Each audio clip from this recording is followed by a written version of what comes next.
बाकी बात में पहले बेटी के ऊपर एमे डांस हो सकता कि बाबूजी के जान होली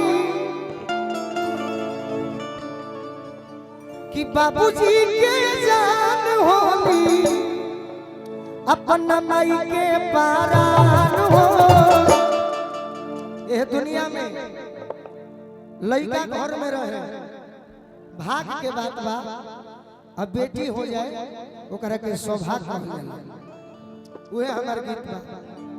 कि बाबूजी के जान होली अरे माई के पारान हो आ होला कन्या दान लेखा होला कन्या दान लेखा दोसर ना दान हो होला कन्या दान लेखा दोसर ना दान हो। बाबूजी के जान होई बाबूजी के जान होई माई के परान हो होला कन्या दान लेखा होला कन्या दान लेखा दोसर ना दान हो होला कन्या दान लेखा होला कन्या अमृत के नहार केहू कतनो पियाइए दो माई दिया अमृत के नहार केहू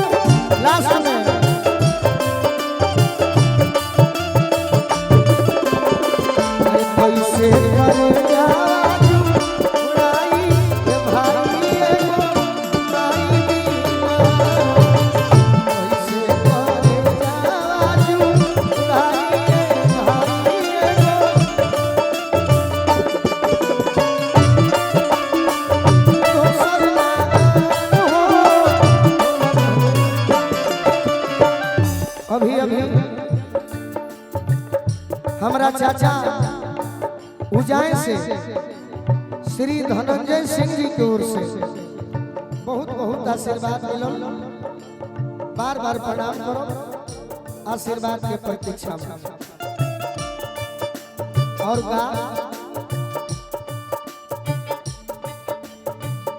घरवा में रोश जब अरे बेटी दुलारी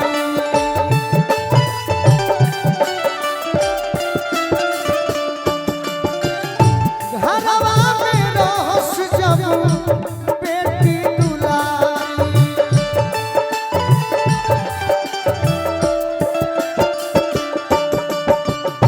पूरा घरवा के देली संभारी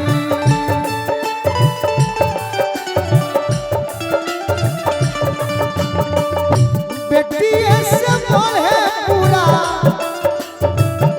बेटी से पढ़े पूरा कुल खानदान हो होला कन्या दान लेखा होला कन्या दान लेखा दोसर ना दान हो होला कन्या दान लेखा। हे भैया अभी जो नृत्यांगना आप डांस कर रही हो मनोरंजन के तौर पर नहीं आप भी किसी के बेटी हो बहन हो तो उस हिसाब से डांस करो दांत मत चिहारो सब बेटी बन के डांस करो केहू के जो हम गीत गा रहे हैं बेटियों के समान में बाद में तो तोहनी तो हम तो खबे करो का भाई होला कन्या दान लेखा दोसर ना दान और का तुलसी के गाछी बेटी अखिया के पुतरी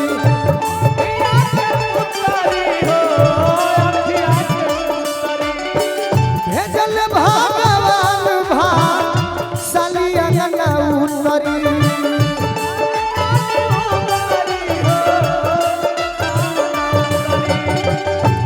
अंकुर अभिषेक जी धर्मेंद्र जी की ओर से बहुत बहुत हजारों हजारों रुपया का आशीर्वाद मिलल भेजल भगवान भाग साली अंगना उतरी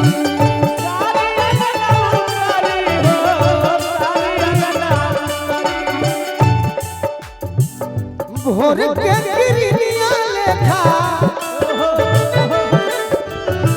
अरे भोर के गिरनिया लेखा करली बिहान हो लखने दान लेखा हो लखने दान लेखा दोसर नादान हो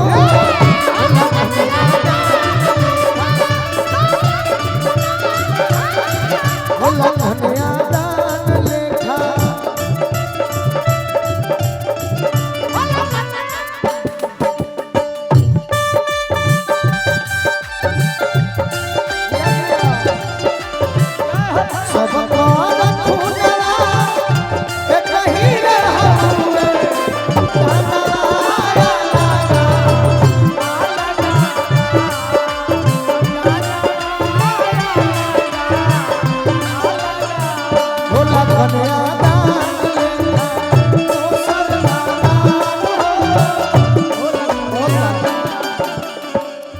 दुर्गा लक्ष्मी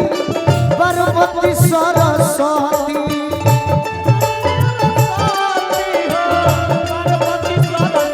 अरे बन के सावित्री जियाई देली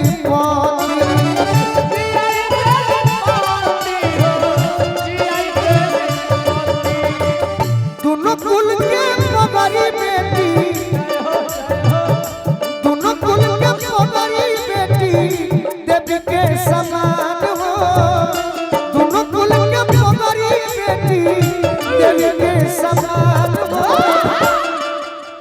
दोनों कुल के पगड़ी बेटी देवी के समान हो होला कन्यादान लेखा दूसर नाम दान हो एक लाइन हो कि बेटी जैसे मंदिर के अरे बेटी जैसे मंदिर के आरती के थारी बेटी बिना बाड़े अरे अभागा शिकारी कि बेटी ऐसे बसे जग में कि बेटी ऐसे बसे जग में अरे कुल खानदान हो लखनिया दान लेखा दोसर नादान हो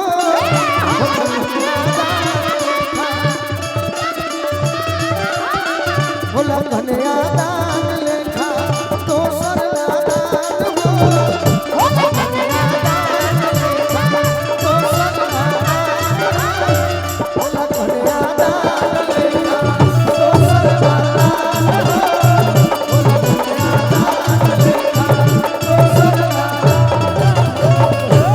माई बहन के अच्छा लागल तो ताली बजा के आशीर्वाद दी। तू माई बहन हो।